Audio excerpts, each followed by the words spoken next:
What are your key concerns about enforcing anti-corruption laws in Spain right now, and how do they differ from 10 years ago? Well, first of all, thank you very much for your invitation. It's a big pleasure for me to participate in this interview. Thank you again.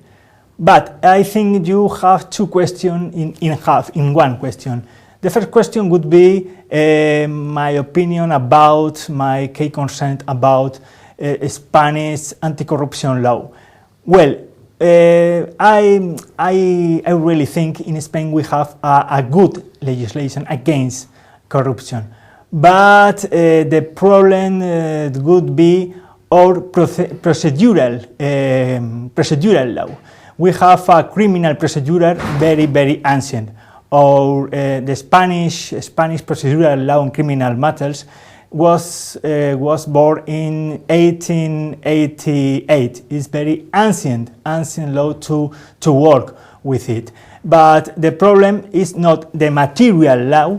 The problem is the procedural law, because it's so difficult to work with a very ancient law, and therefore, for this matter, for this question, all of Spanish court is absolutely full of work about all criminal procedural law. I think this is the problem. And the second one, the evolution during the last 10 years.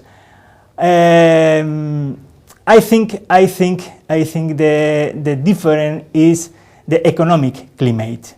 As you know, 10 years ago, people say the Spanish miracle or the amazing Spanish economic.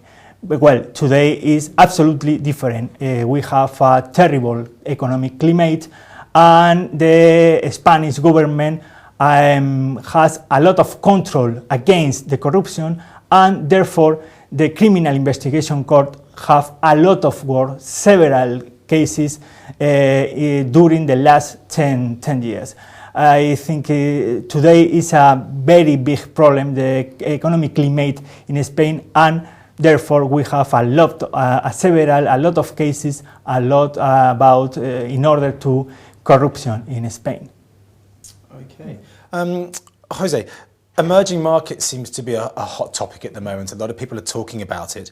If you could ask multinational companies that operate globally and in the emerging markets to do one thing, what would that be? But I'm sorry, but I would like to say two things. Okay. Two things. The first one would be the transparency. Transparency is very important to work in other countries. For a companies, it's very important. But in my opinion, to be honest, the most important would be a depth knowledge of the national law. It's very important to have an important studies in national law, in the domestic law, because if you don't have this knowledge, you can have a lot of problems, a terrible misunderstandings.